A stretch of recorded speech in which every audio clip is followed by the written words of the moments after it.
Sobat Holopis, hari ini Brenda sedang ditemani dengan Ibu Sri Mulyani Nasution. Tapi ini bukan Menteri Keuangan Ibu Sri Mulyani. Beda ini. Ini Ibu Sri Mulyani Nasution yang lebih akrab disapa Ibu Riri ya. Ya, Ibu Riri Nasution. Jadi Ibu Riri ini adalah seorang psikolog klinis yang aktif sebagai dosen psikologi di Universitas Jayabaya ya Ibu Riri, benar ya? Ya, jadi dulu saya lulus S1 dari Universitas Gadjah Mada, tapi nggak langsung lanjut ke S2. Kalau kayak sekarang kan mahasiswa Fakultas Psikologi umumnya kalau ingin menjadi psikolog mereka harus lanjut S2. Nah kalau dulu zaman saya, ini zamannya udah hampir ke masa-masa baby boomer nih, tapi belum nyampe. Saya masih di generasi Y. Oh, bukan milenial. Kok kayaknya milenial. Baby boomer ya. Masih di generasi, saya generasi X ya. Oh, generasi X namanya ya. X, itu tahun berapa tuh? Saya lulus 90. Oh, oke. Tahun 90. Nah, kita dulu lulus sudah psikolog. Jadi sudah bisa langsung praktek sebagai psikolog. Anak zaman sekarang kan kalau sekarang harus lanjut S2 baru menjadi psikolog. Karena lulus S1 hanya sarjana psikologi gitu. Nah jadi saya lulus, saya langsung kerja. Nah kurang lebih 2 tahun setelah itu saya menikah gitu. Dan disibukkanlah dengan anak-anak. Sebenarnya awalnya pada saat saya lulus S1 dan saya sudah bekerja, target saya 2 tahun bekerja saya mau lanjut ke S2. Dan waktu itu juga sudah lulus saya untuk S2 di UI, tapi waktu itu untuk klinis tidak dibuka kelasnya karena terlalu sedikit, dan akhirnya saya batal lanjut S2 karena saya harus mengalihkan pilihan saya ke jurusan yang lain. Nah setelah itu menikah deh. S2 dan S3-nya itu terkait keputusannya, pengambilan keputusannya itu sangat dikaitkan dengan persoalan anak. Jadi karena saya gagal ambil S2 pada saat saya sebelum menikah, akhirnya saya menikah dan punya anak, semua rencana itu ditunda dulu. Sampai kemudian ketika anak saya yang paling besar sudah SMP dan yang paling kecil sudah masuk TK, baru saya ambil S2. Sekarang S3 udah besar anak-anak. Nah setelah anak saya yang paling kecil masuk kuliah, saya berpikir sudah saatnya saya lanjut lagi untuk S3. Maka saya kemudian angkatan anak saya masuk kuliah dan angkatan saya masuk S3-nya baru gitu. Dan sekarang itu lagi heboh Bu Riri nih di medsos soal child free. Ini pasti Bu Riri lihat ya. Iya. Child free rame di TikTok terutama ya. TikTok banyak banget cuplikan-cuplikannya itu ada seorang influencer ya ini bilang dia mengatakan itu child free. Sebenarnya udah lama sih, tapi lagi heboh lagi ini karena dia bilang child free itu obat alami awet muda gitu katanya Ibu Riri. Padahal Ibu Riri awet muda ya. Gitu. Nah, itu bahas child free nih Bu Riri. Mungkin banyak yang udah lama tahu gitu ya soal child free. Ada yang baru tahu juga gitu. Tapi kalau child free sendiri di psikologi itu ada nggak sih Bu Riri dibahas? Iya. Pembahasan child free di psikologi sepanjang pengetahuan saya sih hampir tidak ada ya. Saya sendiri belum, apalagi kalau saya kan lulus sudah lama sekali gitu ya, pembahasan tentang itu tidak ada di materi-materi psikologi juga. Saya belum menemukan.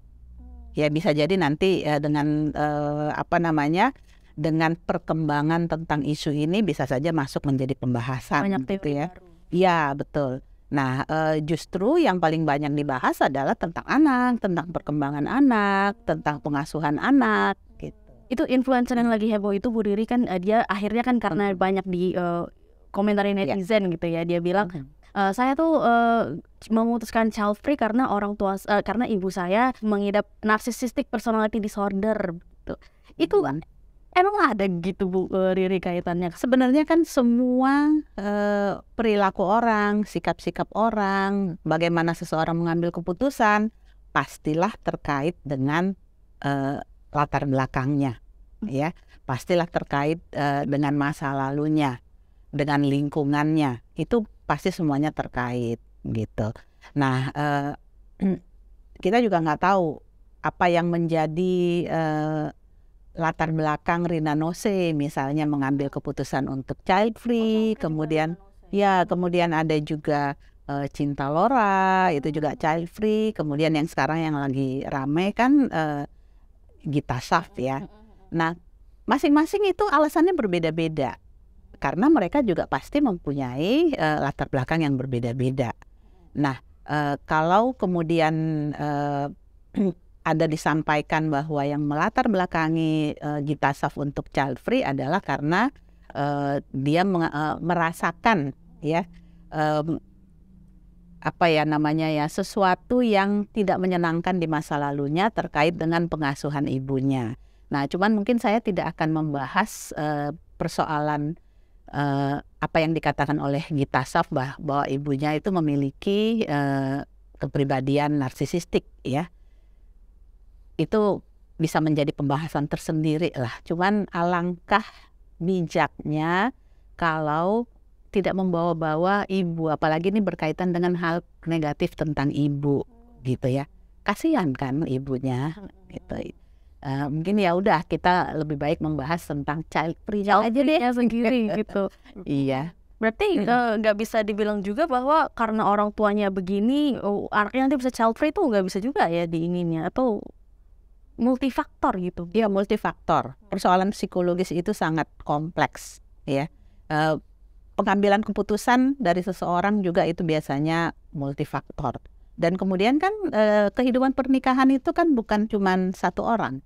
Jadi dalam hal ini juga keputusan Gita Savitri ya tentunya juga terkait dengan keputusan suaminya dengan berbagai pertimbangan juga. Dan kita nggak bisa intervensi lah.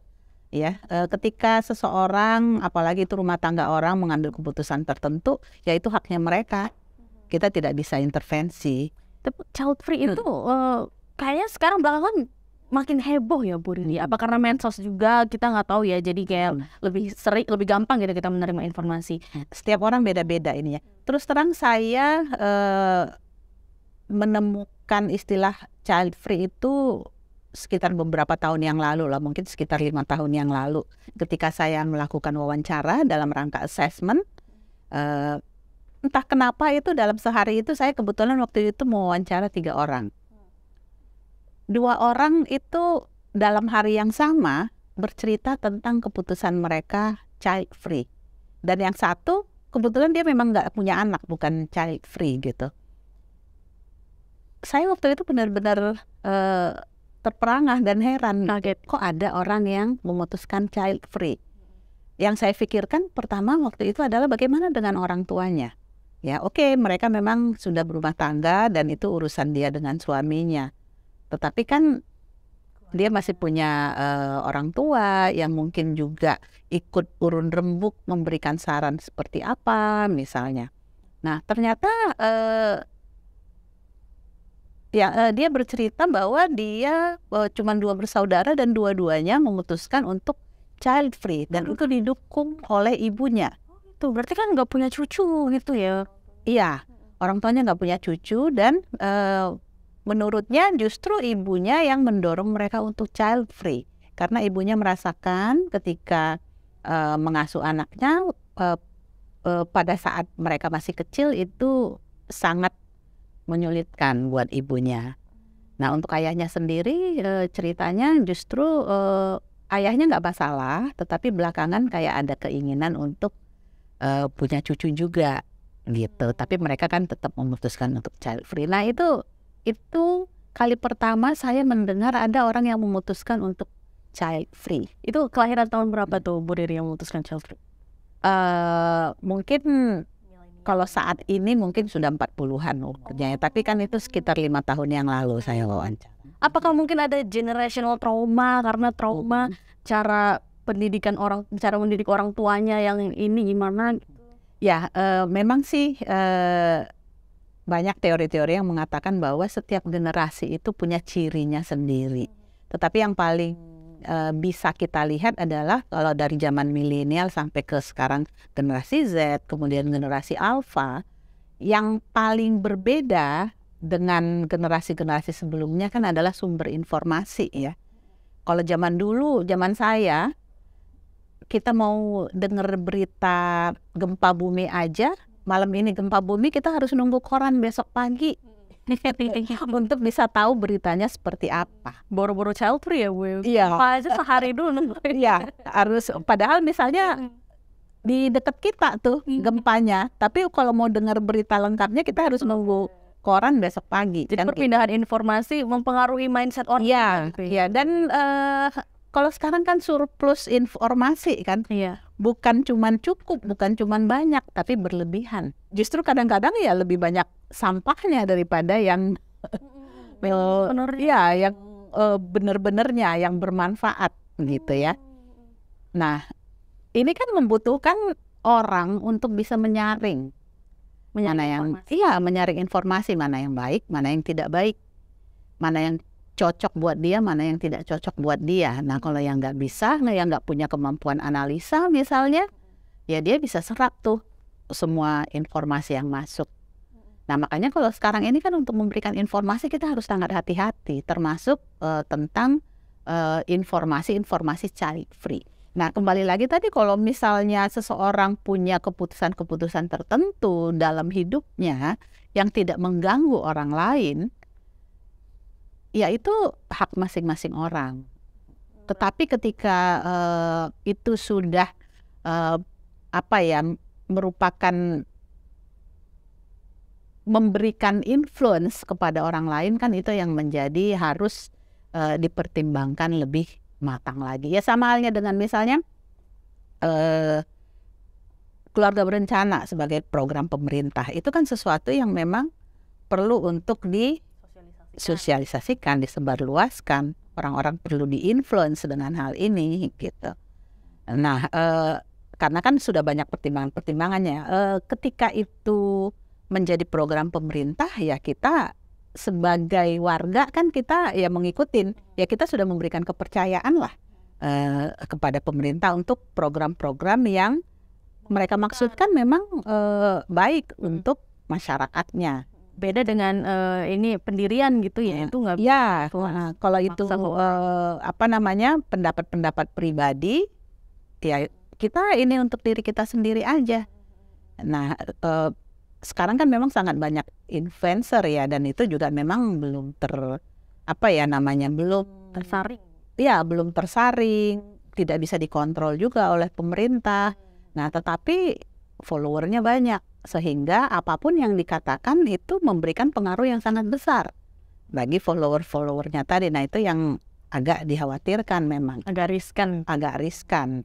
Ngomong informasi sekarang gampang banget didapatkan ya Bu Riri. Ini kan banyak banget orang dikit-dikit langsung dengar istilah psikologi gitu, narcissistic personality disorder, apa segala macam. Nah, terus kan banyak juga tuh Bu Riri di sosmed ibu-ibu muda update kehidupan bayinya apa segala macam. Terus ada istilah baby blues juga, itu istilah psikologi tuh kan ya, baby blues ya, Bu Riri. Itu ada hubungannya dengan child free nggak Bu Riri? Mungkin melihat keluarganya atau ibunya baby blues, nggak mau dia punya anak, ada kaitannya nggak Bu Riri? Nah, ini pertanyaan yang bagus banget nih. Nah, baby blues syndrome itu memang salah satu gangguan juga ya pada saat seseorang pasca melahirkan. Untuk gangguan psikologinya, kalau baby blues syndrome itu sudah naik ke taraf gangguan, karena kalau dia masih sindrom itu belum masuk ke taraf gangguan ya. Kalau masuk ke taraf gangguan namanya postpartum depression. Nah, itu salah satu yang mengidap itu adalah Brooke Shields. Dia kena ya, dan dia juga postpartum disorder itu baby blues itu tadi ya. Baby blues tapi yang sudah sudah naik level gitu, sudah menjadi gangguan. Nah, itu Brooke Shields itu dia menulis semacam novel tapi dari kisah nyata dia mengalami postpartum depression. Nah, hal-hal seperti ini memang itu bisa membuat seseorang menjadi, kalau dia istilahnya kalau dia ceritakan kepada anaknya sulitnya dia mengalami persalinan, atau misalnya kalau itu kan tergantung ketika orang membaca satu buku, misalnya satu informasi, satu kisah, setiap orang kan juga akan berbeda-beda menangkapnya. Ada yang membuat orang jadi, waduh takut punya anak, nanti saya kena depresi pasca melahirkan, nanti saya kena baby blues gitu ya. Atau misalnya Brooke Shields cerita ke anak-anaknya takut punya anak gitu. Padahal pengalaman setiap orang berbeda, kesiapan setiap orang berbeda. seperti pada baby blues syndrome itu kebanyakan mengenai orang-orang yang memang secara mental belum siap untuk memiliki anak dan faktor-faktor lainnya. Jadi ketika kita bicara tentang kondisi psikologis, kita tidak bisa berbicara tentang single factor. Itu pasti akan ada hal-hal lain juga yang ikut mempengaruhi gitu. Nah, tapi diantaranya adalah ketidaksiapan. Misalnya menikah terlalu muda, secara mental belum siap, atau ketika misalnya menikah, dia sudah siap untuk menikah, tetapi apa yang dia bayangkan sebelum pernikahan ternyata berbeda dengan ketika menikah. Misalnya nih, selama pacaran suaminya sangat perhatian, tetapi ketika sudah menikah perhatian itu hilang misalnya. Nah, akhirnya dia berjuang sendiri dalam kehamilannya, dalam persalinannya, dan itu di luar ekspektasi misalnya. Dan memang kehidupan setelah persalinan itu kan berat. Makanya kalau kita di timur itu ya, orang-orang tua kan masih ikut campur gitu ya, dalam arti mengurusin bayinya atau mengurusin ibunya gitu ya. Suami juga seperti itu. Tetapi kalau itu semua dilakukan sendiri dan itu di luar ekspektasi dan beratnya tidak terbayangkan, nah itulah yang menjadi sumber terjadinya baby blues. Tapi dengan child free berarti ada kaitannya nggak di situ? Bisa, sangat bisa. Ya, jadi orang-orang yang memiliki kekhawatiran mengalami baby blues tersebut, apalagi misalnya nih si ibu yang mengalami baby blues ketika menceritakan kepada orang lain itu sangat-sangat dramatis gitu ya. Itu membuat orang takut ya kan, membuat orang khawatir.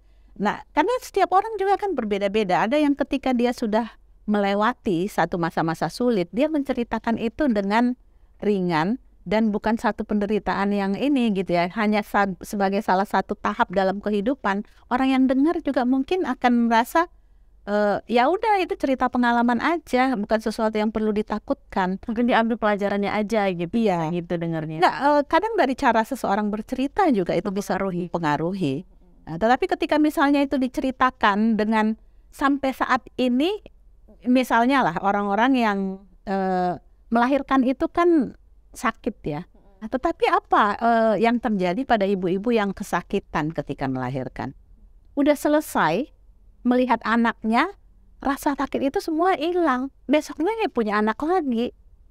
Jadi rasa sakit itu hanya saat itu aja. Walaupun misalnya diceritakan kepada orang lain betapa sakitnya ketika melahirkan, tapi itu menceritakannya itu sudah dengan kebahagiaan. Sudah sesuatu yang ringan untuk diceritakan. Berbeda ketika ada orang yang rasa sakit itu masih dia rasakan sampai saat ini dan dia menceritakannya dengan penderitaan yang sedemikian rupa. Orang yang mendengarkan kan juga akan berbeda penerimaannya. Nah, seperti itu. Tapi aku penasaran Bu Riri, memang kan child free itu nggak ada di psikologi gitu ya, belum ada gitu. Tapi ada nggak sih penyakit mental gitu, mental disorder tersendiri yang cenderung bisa memilih prinsip seperti itu, child free gitu? Ada nggak kira-kira Bu? Oke.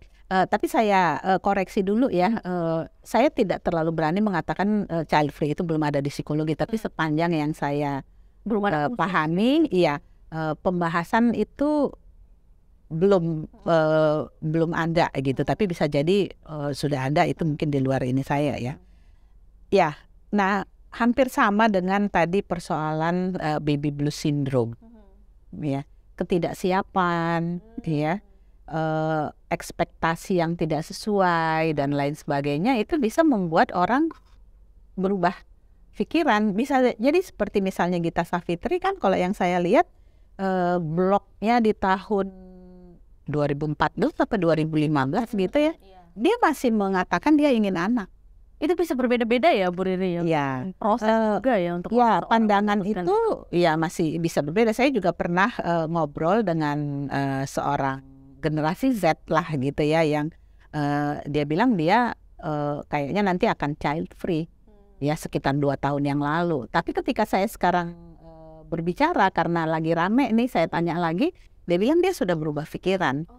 Nah itu kan apa ya namanya, pertimbangan atau keputusan-keputusan orang kan bisa berubah-ubah, namanya juga manusia. Gitu ya. Berarti itu lebih ke prinsip saat ini lagi. Iya. Nah, apalagi ya jadi kita nggak bisa bilang karena dia punya masa lalu tertentu, karena dia punya gangguan mental. Enggak, buktinya sebelumnya dia nggak child free kok. Iya. Gitu. Lebih ke prinsip pilihan. Ya itu pilihan yang mungkin saat ini dia mendapatkan informasi-informasi atau mengalami situasi-situasi tertentu dalam rumah tangganya sehingga dia mengambil keputusan itu. Gitu. Bisa jadi ke depannya nanti bisa berubah lagi, bisa jadi ke depannya akan menyesal, atau bisa jadi juga dia tetap pada pendiriannya itu. Ibu Riri kopinya diminum. Mumpung masih hangat. Oh iya. Terus Ibu Riri, kita tadi kan ngebahas juga generasi gitu ya, juga tadi Ibu Riri jelasin beda-beda gitu generasinya, terus multifaktor gitu.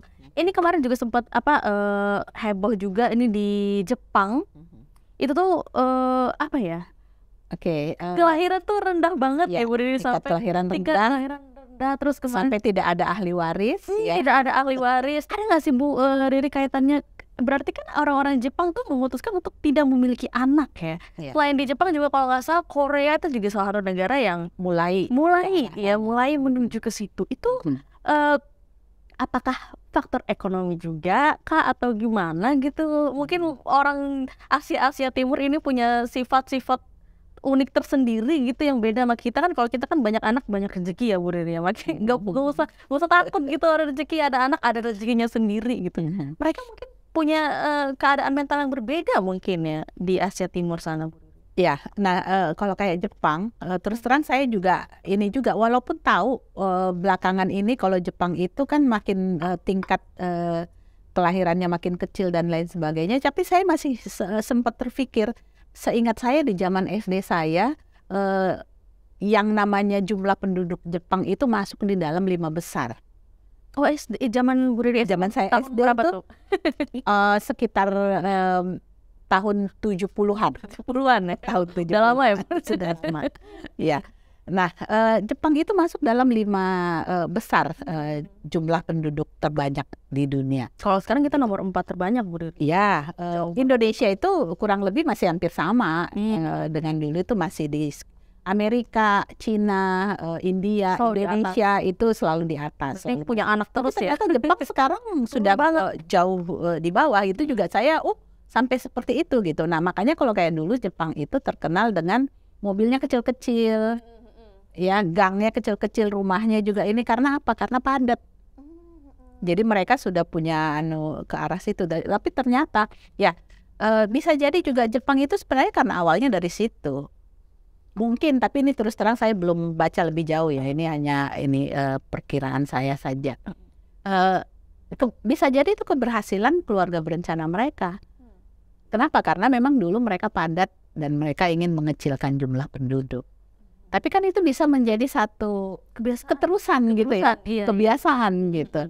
Apalagi kehidupan di Jepang kan juga cukup keras gitu ya. Nah, kemudian juga kita tahu di Jepang itu kan kebanyakan kalau ibu-ibunya itu kan walaupun dia berpendidikan tinggi tapi kemudian menjadi ibu rumah tangga, kemudian juga sering sekali terjadi ketidakseimbangan dalam peran suami istri dan lain sebagainya. Nah, bisa jadi itu dianggap sebagai merugikan buat perempuan, sehingga punya anak menjadi bukan sesuatu yang ini lagi ya, yang menyenangkan. Itu bisa jadi menjadi satu ininya. Nah, cuman yang kita perlu ini sekarang ya, dampaknya ternyata sangat serius ya. Ketika orang memutuskan untuk tidak punya anak, orang-orang tua pada masa akhir hidupnya bingung, ini nanti rumah saya besar ini mau dikemanain, harta saya mau dikemanain gitu. Tapi mungkin itu bukan sesuatu yang inilah ya, bukan sesuatu yang ya udah aja gitu kan, bisa disumbangkan kemana gitu ya. Nah, tapi kita ini kan kita tidak berdiskusi soal agama lah, tapi ya sebenarnya di agama sendiri kan itu memang sebaiknya tugas manusia di bumi ini kan juga untuk menjadi khalifah gitu ya. Dan perlu ada yang melanjutkan apa ya namanya tugas-tugasnya, ajarannya dan lain sebagainya. Itulah gunanya kita punya anak gitu ya. Kalau secara psikologi anak itu membahagiakan. Nah kalau tadi ada bicara soal awet muda gitu ya, justru punya anak itu bisa bikin awet muda. Kebetulan saya punya ini ya, punya Instagram dan saya di situ sering share tentang bahagia gitu. Kenapa? Karena bahagia itu penting. Kalau mau awet muda ya harus bahagia. Jadi orang-orang boleh bilang kalau mau bahagia ya harus punya uang. Karena punya uang bisa untuk beli skincare, bisa untuk liburan, menikmati hidup. Akhirnya kita jadi awet muda gitu. Sebenarnya intinya itu adalah bahagia. Nah kalau menurut psikologi ini, menurut hasil penelitian juga ya, seseorang yang bahagia itu ternyata jadi ada yang namanya telomere. Telomere itu semacam penanda di DNA kita tentang usia seseorang gitu ya, kemudaan seseorang. Nah telomere ini seiring bertambahnya usia itu makin lama makin memendek. Jadi itu jadi orang bisa dilihat usianya berapa, melihat itu dari ukuran si telomere itu gitu. Nah ternyata ditemukan hasil penelitian, orang-orang yang penuh kasih sayang itu telomernya itu tidak memendek. Dalam arti, jadi dia kayak masih usia sekian, padahal usianya sudah sekian, jauh di atasnya gitu. Tapi telomernya seolah-olah dia usia sekian. Nah itu pada orang-orang yang yang bahagia. Ya. Nah persoalannya sekarang bahagia itu gimana? Menuju bahagia gitu. Nah ternyata katanya bahagia itu sumbernya dari compassion, kasih sayang. Nah ketika seseorang punya rasa kasih sayang, maka dia akan mudah berempati. Untuk bisa berempati kan kita harus welas asih, walaupun mungkin tidak secara langsung istilahnya kasih sayang gitu ya, tapi istilahnya kita mampu merasakan apa yang dirasakan seseorang kan karena kita punya rasa kasih di situ, rasa empati. Iya, kita berempati, kita bisa merasakan ininya, kita akhirnya terkoneksi, kita terhubung gitu ya. Nah, itu yang membuat seseorang menjadi bahagia. Iya, dan awet muda. Iya. Kemarin di sosmed itu ya awet muda itu bukan child free, yang penting punya uang gitu Bu Riri. Ternyata bahagia. Intinya itu bahagia, positive thinking gitu ya, dan punya compassion. Ya salah satunya compassion itu justru didapatkan bisa dari anak, salah satu faktornya gitu. Nah sebenarnya kan di bahagianya itu punya uang juga kaitannya bahagia. Ketika seorang jalan-jalan dan lain sebagainya. Karena apa? Coba diperhatikan. Apakah semua orang yang kaya itu awet muda? Pasti enggak. Banyak juga yang kelihatan tua padahal duitnya banyak. Berarti kan bukan uang secara langsung membuat dia awet muda, tetapi uang membuat dia bisa membeli kebahagiaan dengan uangnya itu, kemudian dia awet muda. Nah kebahagiaan itu juga bisa didapatkan dari kasih sayang. Nah kasih sayang itu yang paling dekat itu dari mana kita dapatkan? Anak. Ketika seseorang punya anak, ya sayang dong pasti. Ya tidak harus anak sendiri sebenarnya. Kalau kita misalnya ke Cinta Lora, dia alasan dia tidak ini kan karena banyak sekali anak-anak terlantar sehingga dia pengen angkat anak. Ya, adopt. Itu juga dia bisa mencurahkan kasih sayang ke situ. Dan juga banyak juga kan di lingkungan kita melihat anak-anak angkat yang sedemikian disayangi oleh orang tua angkatnya. Gitu. Nah jadi kasih sayang itu. Bu Riri, terus juga ada nih heboh gitu ya, masih child free nih. Pendapat nih Bu Riri, orang heboh child free itu ada yang bilang egois. Kenapa sih pilih child free gitu? Berarti kamu egois gitu. Ada yang bilang lah justru karena kita nggak egois makanya kita child free. Kita nggak mau punya anak, kita salah didik, kasihan dia, kan kita yang egois karena kita cuma pengen punya anak. Ibu Riri nih kemana nih, lebih setuju kemana nih menurut Bu Riri? Apakah seseorang egois ketika dia memutuskan child free, atau justru dia ya karena dia nggak egois makanya dia mau child free. Nah, ini kan kembali alasan child free-nya apa? Kalau kita tadi bicara tentang Cinta Laura, yang alasannya child free adalah dia ingin mengambil anak-anak angkat. Sama sekali dia tidak egois di situ. Tujuannya justru membantu. Iya, justru dia mengorbankan dirinya. Iya. Tidak memiliki anak dari rahimnya sendiri untuk mengurus anak orang lain. Iya. Tetapi kalau memutuskan untuk child free karena tidak mau terganggu dengan kerepotan punya anak, nah itu menjadi egois. Ya kan, nggak mau menambah masalah dan lain sebagainya, ya itu egois. Tapi kalau alasannya nggak mau anaknya salah didik gitu?